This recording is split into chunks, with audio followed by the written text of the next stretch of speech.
السلام علیکم ناظرین۔ مسلمانوں، قلعے کی دیوار سے ایک آواز آئی، ہم نے مندر میں کھڑے ہو کر قسم کھائی ہے کہ تمہیں تباہ کر دیں گے یا خود تباہ ہو جائیں گے۔ یہ آواز محمد بن قاسم کے کانوں تک پہنچ گئی۔ اس وقت تک مسلمانوں کے 3 سالار اور 17 بہترین عہدیدار شہید ہو چکے تھے۔ خدا کی قسم، محمد بن قاسم نے کہا، میں اس شہر کا نام و نشان مٹا دوں گا۔ اس کے بعد محمد بن قاسم نے اپنے اوپر نیند حرام کر دی۔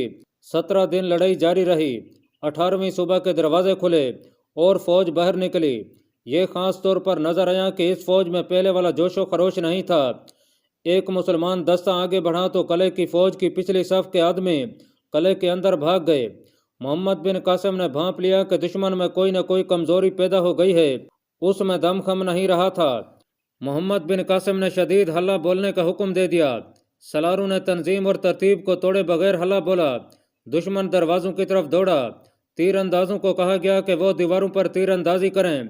قلعے کے دستے دیوار اور مجاہدین کے درمیان پھنس گئے۔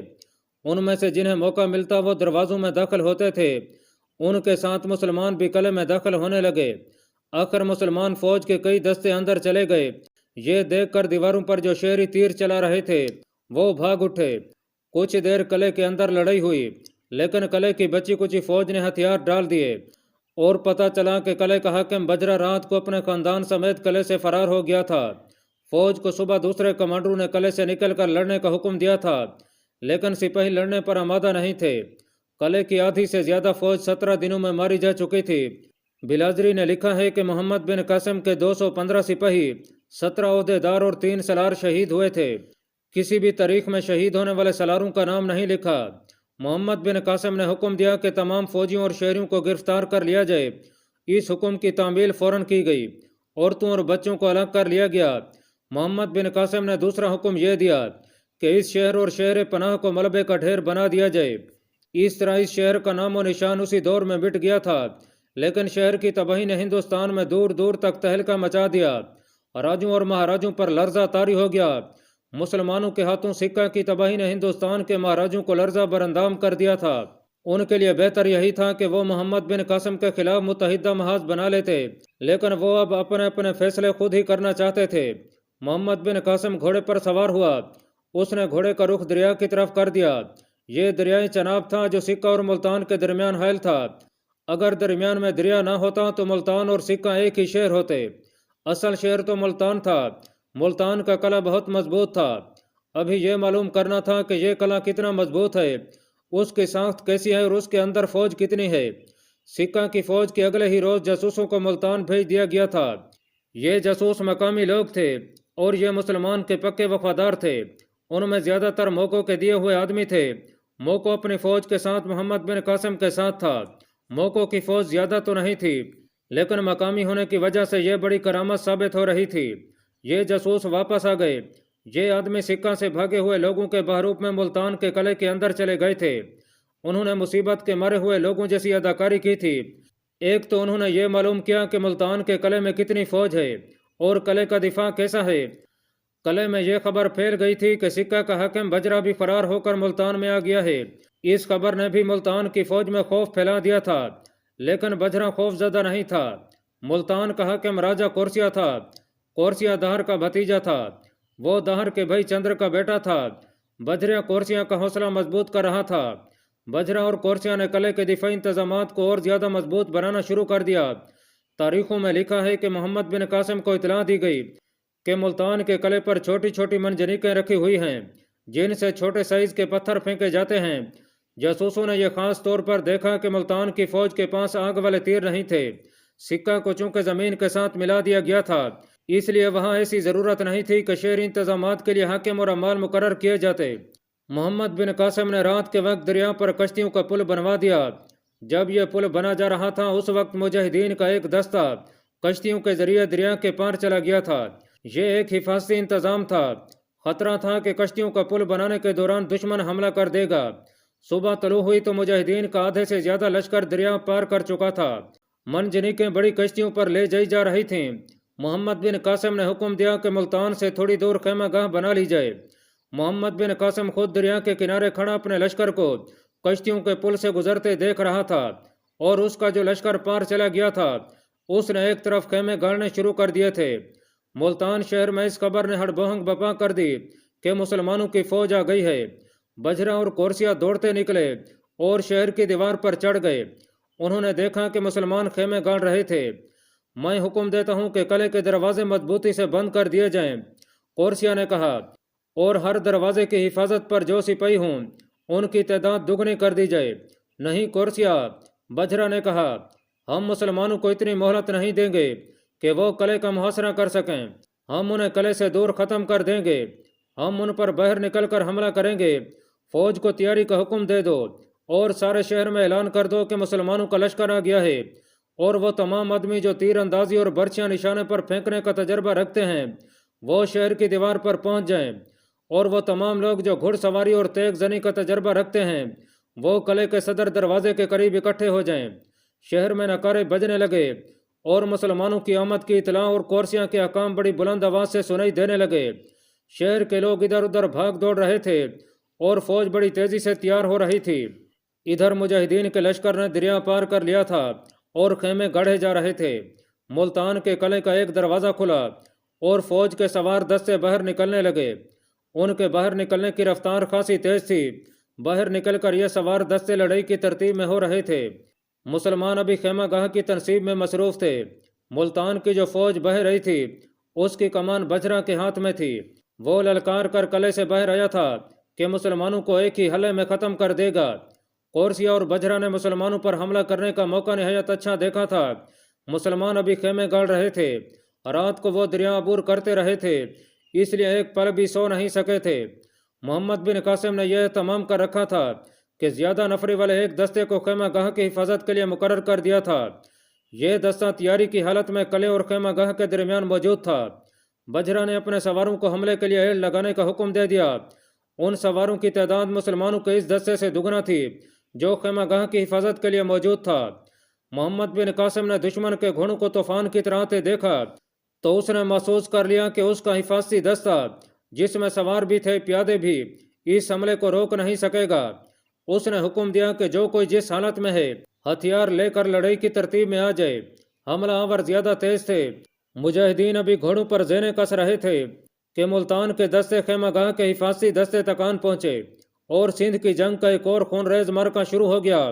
بجرا کے دستوں کا یہ حملہ بظاہر بے ترتیب حلے جیسا تھا، لیکن وہ چوکنا تھا۔ اسے احساس تھا کہ جو مسلمان خیمہ گاہ میں مصروف ہیں وہ فوراً تیار ہو کر اس پر جوابی حملہ کریں گے۔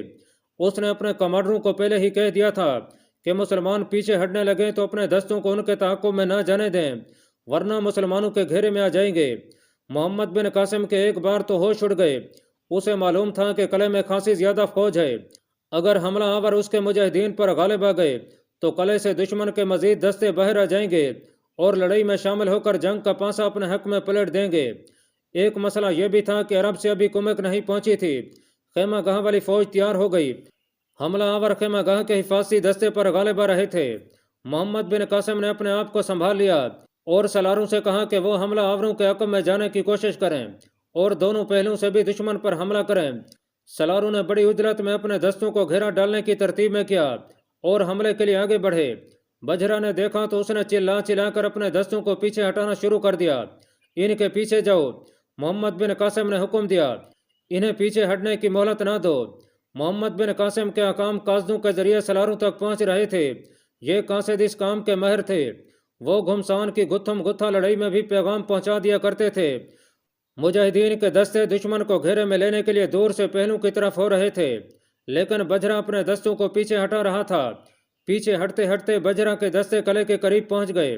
محمد بن قاسم نے سالاروں کو پیغام بھیجے کہ وہ قلعے کے دروازے تک پہنچ جائیں، اور جب بجرا کے دستے قلعے میں داخل ہونے لگیں تو اپنے مجاہدین بھی قلعے میں داخل ہو جائیں۔ لیکن کورسیا نے یہ خطرہ بھانپ لیا تھا۔ اس نے اپنا ایک دستہ قلعے کے باہر بھیج دیا۔ اس کے لیے حکم یہ تھا کہ جب بجرا کے دستے دروازوں میں داخل ہو رہے ہوں تو یہ دستہ مسلمانوں کو روک لے اور انہیں دروازوں کے قریب نہ آنے دے۔ قلعے کی دیوار پر جو فوجی اور شہر کے لوگ کھڑے تھے ان کے لیے حکم تھا کہ مسلمان قلعے کے قریب آ جائیں تو ان پر تیروں برچھیوں اور پتھروں کا میਂہ برسا دیں۔ پھر ایسے ہی ہوا، قلعے سے آئے ہوئے دستے بڑی تیزی سے پیچھے ہٹتے گئے۔ انہوں نے مسلمانوں کو گھیرا مکمل نہ کرنے دیا انہوں نے جانی نقصان بہت اٹھایا، لیکن مسلمانوں کے ہاتھ آئے بغیر قلعے میں چلے گئے۔ کچھ جانباز مجاہدین تھے جنہوں نے ان کے پیچھے قلعے کے دروازے میں داخل ہونے کی کوشش کی۔ یہ ایک خودکش کوشش تھی جو کامیاب نہ ہو سکی۔ جس جانباز نے دشمن کے پیچھے یا دشمن کے ساتھ قلعے میں داخل ہونے کی سب سے پہلے کوشش کی تھی، اس کا نام تاریخوں میں آج تک محفوظ ہے۔ یہ تھا زیدہ بن عمیر طئی۔ اس کے سوا تاریخ میں کسی اور کا نام نہیں ملتا۔ زیدہ کا نام بلازری نے لکھا ہے۔ یہ ایک غیر معمولی اور بے مثال شجاعت تھی۔ زیدہ کو دیکھ کر کئی جانباز اس کے پیچھے چلے گئے، لیکن ان میں سے 2-3 ہی زندہ رہ سکے تھے۔ زیدہ بن عمیر کی لاش نہیں مل سکی تھی، جس سے ظاہر ہوتا ہے کہ زیدہ قلعے کے اندر جا کر شہید ہو گیا تھا۔ ناظرین، ادھر بجرا اپنے دستوں کے ساتھ قلعے میں داخل ہوا۔ قلعے کا دروازہ بند ہوا اور ادھر سورج غروب ہو گیا۔ مجاہدین باہر رہ گئے۔ دیوار کے اوپر سے ان پر تیروں اور چھوٹی برچیوں کی بوچھاڑیں آنے لگیں، جن سے چند ایک مجاہدین اور چند ایک گھوڑے زخمی ہو گئے۔ سالاروں نے اپنے دستوں کو فوراً پیچھے ہٹا لیا۔ مجاہدین کا یہ لشکر خیمہ گاہ کو درست کرنے میں لگ گیا۔ محمد بن قاسم نے اپنے سالاروں اور ان کے ماتحت چھوٹے سے چھوٹے عہدوں کے عہدیداروں کو بلایا۔ آج کی لڑائی سے ہمیں پتہ چل گیا ہے کہ دشمن کے لڑنے کا انداز کیا ہے۔ محمد بن قاسم نے کہا، اس قلعے کے حاکم کورسیاں کو سکہ کے حاکم بجرا نے یہ طریقہ بتایا ہوگا۔ اپنے مجاہدین کو بتا دو کہ یہاں بھی ہمیں ہر روز لڑائی لڑنی پڑے گی اور دشمن ہمیں محاصرہ نہیں کرنے دے گا۔ محمد بن قاسم نے انہیں کچھ ضروری ہدایات دیں، جن میں ایک یہ تھی کہ ایک سوار دستہ قلعے کے ارد گرد تیاری کی حالت میں گشت پر رہے، تاکہ قلعے کی فوج کو کہیں سے بھی کنبے کو رسد نہ مل سکے اور قلعے میں سے کوئی نکل کر کہیں جا نہ سکے۔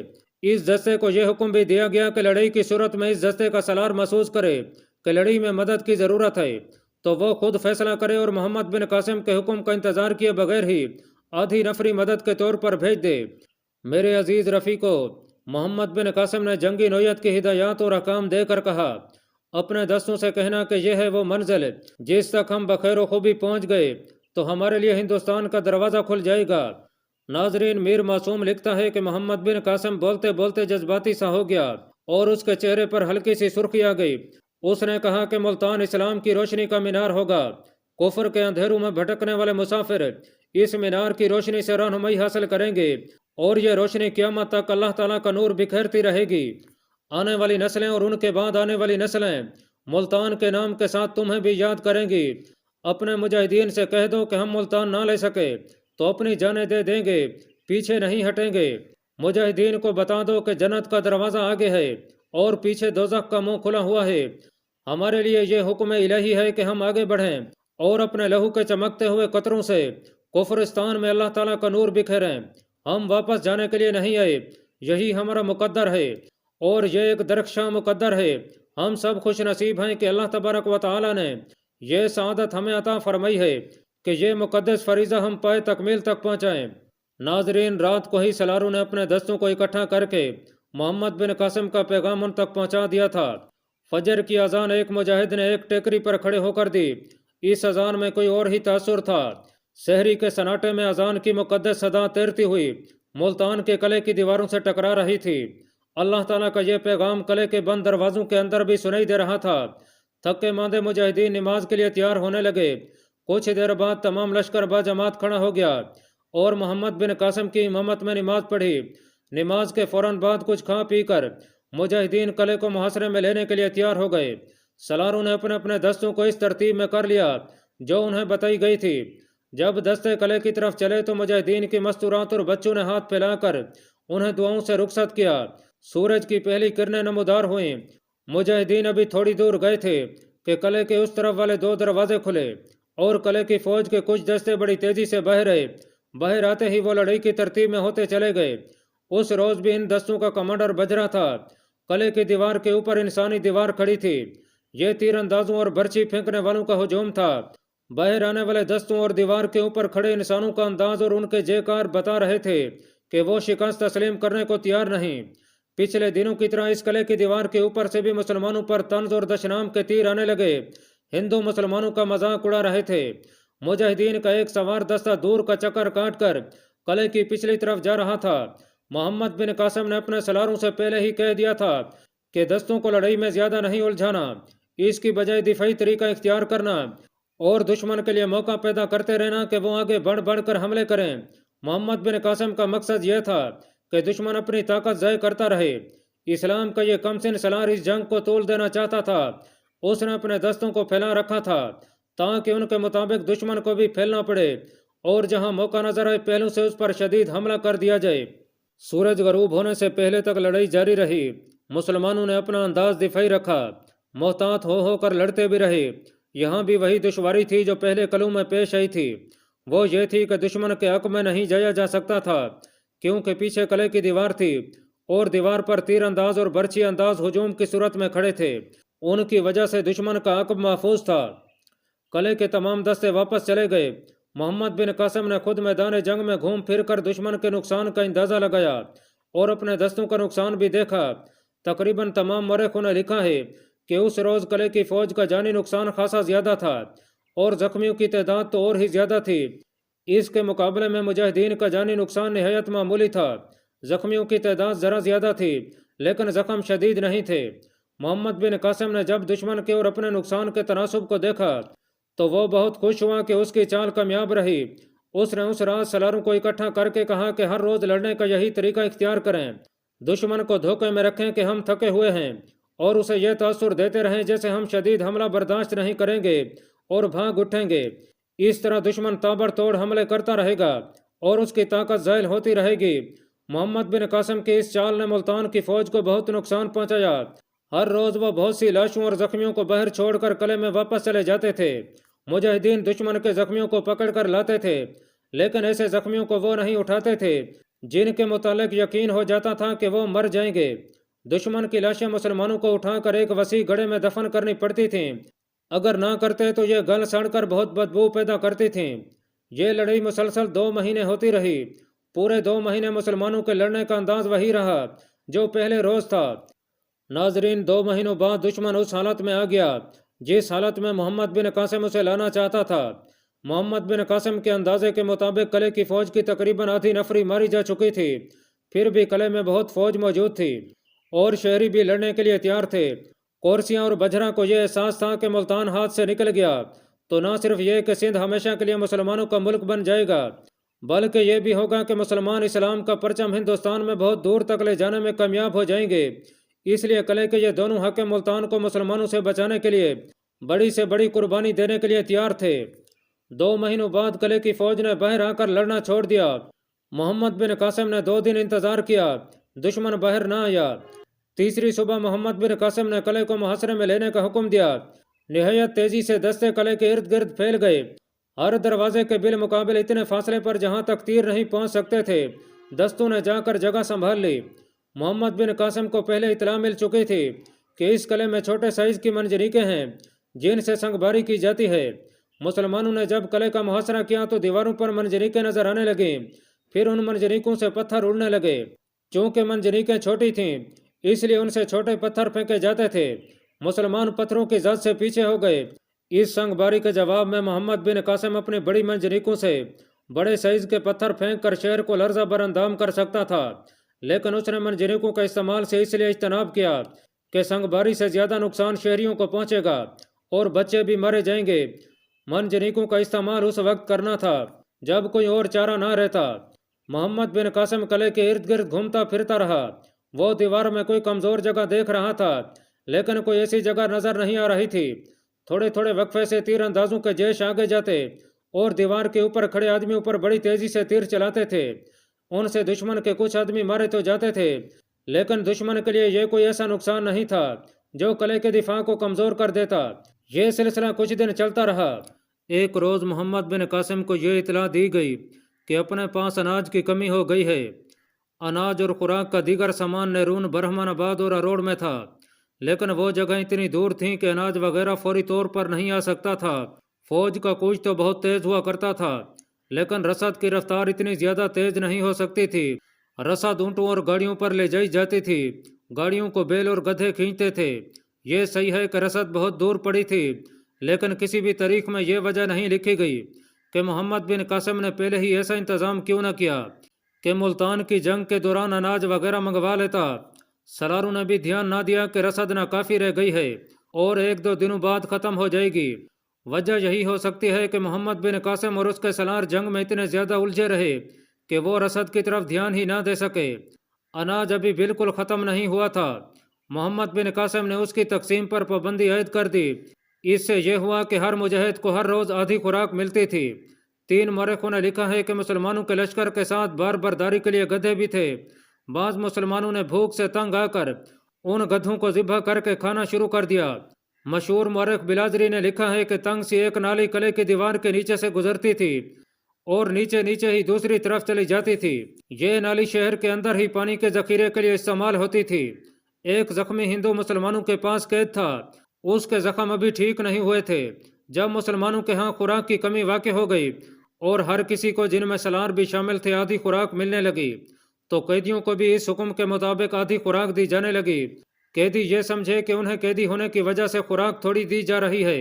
اس زخمی نے بھوک سے تنگ آ کر مسلمانوں کی منت سماجت شروع کر دی کہ زخموں نے پہلے ہی اسے کمزور کر دیا ہے، اس لیے اسے خوراک پوری دی جائے۔ اسے بتایا گیا کہ لشکر میں اناج کی کمی ہو گئی ہے۔ اس زخمی ہندو نے زخموں اور بھوک سے تنگ آ کر ایک راز بے نقاب کر دیا۔ تم لوگ فاقہ کشی کر رہے ہو۔ اس نے کہا، میں تمہیں ایک جگہ بتاتا ہوں، وہاں سے ایک ندی کا پانی چھوٹی سی ایک نالی کے ذریعے قلعے کے اندر جاتا ہے۔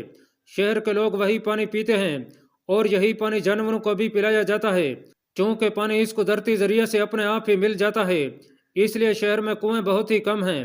اگر تم لوگ یہ پانی روک لو تو شہر کے لوگ پیاس سے بل بلا کر باہر آ جائیں گے۔ میں نے یہ راز بتا کر بہت بڑا گناہ کیا ہے۔ تمام فوج سے مندر کے سامنے قسم لی گئی تھی کہ دشمن کا قیدی بن جانے کی صورت میں شہر کا اور فوج کا کوئی راز، اور خاص طور پر پانی کی یہ نالی کا راز، دشمن کو نہیں بتائیں گے۔ میں نے یہ گناہ بھوک اور زخموں سے تنگ آ کر کیا ہے۔ اس کا مجھے صرف یہ معاوضہ دے دو کہ مجھے کھانے کے لیے پوری خوراک دو اور میرے زخموں کو جلدی ٹھیک کر دو۔ میں نے تمہیں جو راز دیا ہے اس کی قیمت کا اندازہ تمہیں 4-5 دنوں بعد معلوم ہو جائے گا۔ اس زخمی نے نالی کی نشاندہی کر دی۔ اس سے پہلے مجاہدین نے اس نالی کو دیکھا ہوگا اور اسے نظر انداز کر دیا ہوگا، یا یہ اتنی ڈھکی چھپی ہوئی تھی کہ اسے دیکھا ہی نہ جا سکا۔ اس زخمی ہندو کی نشاندہی پر یہ نالی دیکھی گئی اور اسے بند کر دیا گیا۔ اس طرح شہر کی پانی کی سپلائی بند ہو گئی۔ 3-4 روز بعد جنگ میں اچانک شدت آ گئی۔ جنگ میں شدت کی وجہ یہ تھی کہ مسلمان بھوک سے پریشان تھے اور وہ اس کوشش میں تھے کہ قلعہ جلدی سر کر لیں تاکہ اندر کھانے کو کچھ ملے۔ ملتان کے لوگ اس وجہ سے اتنے دلیر ہو گئے تھے کہ ان کا پانی بند ہو گیا تھا اور وہ پیاس سے مرنے لگے تھے۔ 2-3 دن اور گزر گئے۔ ایک روز پہلے کی طرح قلعے سے بہت سے دستے نکلے اور انہوں نے مسلمانوں پر حملہ بول دیا۔ مسلمانوں نے جم کر مقابلہ کیا اور ان دستوں کو گھیرے میں لینے کی کوشش کی، لیکن کامیاب نہ ہو سکے۔ دشمن کے دستے بہت سی لاشیں اور بے شمار زخمیوں کو چھوڑ کر واپس چلے گئے۔ دیکھا گیا کہ بعض معمولی زخمی سپاہی جو نہایت آسانی سے قلعے میں واپس جا سکتے تھے مگر واپس نہ گئے، انہوں نے اپنے آپ کو مجاہدین کے حوالے کر دیا۔ انہوں نے سب سے پہلے پانی مانگا۔ اس سے پتہ چلا کہ شہر میں فوج اور لوگوں کا پیاس کے مارے بہت برا حال ہو رہا ہے۔ ان کے گھوڑے بھی پیاسے تھے۔ اکثر گھوڑے پیاس کی وجہ سے سست ہو جاتے یا بے لگام ہو جاتے تھے۔ اگلے 2 روز شہر کی فوج کا یہی انداز رہا کہ باہر آ کر چند ایک دستے مسلمانوں پر حملہ کرتے اور واپس چلے جاتے تھے، اور ان کے جو آدمی پیچھے رہ جاتے تھے وہ پانی کے سوا کچھ نہیں مانگتے تھے۔ انہوں نے بتایا کہ شہر میں پانی نہیں مل رہا، کنویں نہ ہونے کے برابر تھے، جو تھے وہاں سے ہر کوئی پانی نہیں لے سکتا تھا، یہ پانی کافی بھی نہیں ہو سکتا تھا۔ فوج کو اس طرح پانی دیا جا رہا تھا جیسے دوائی دی جاتی ہے۔ فوج کے گھوڑوں کو پانی پلانا ضروری تھا، انہیں بھی پانی نہیں مل رہا تھا۔ شہر میں مختلف جگہوں پر کنووں کی کھدائی شروع ہو گئی تھی، لیکن پانی نے 1-2 دنوں میں تو نہیں نکل آنا تھا۔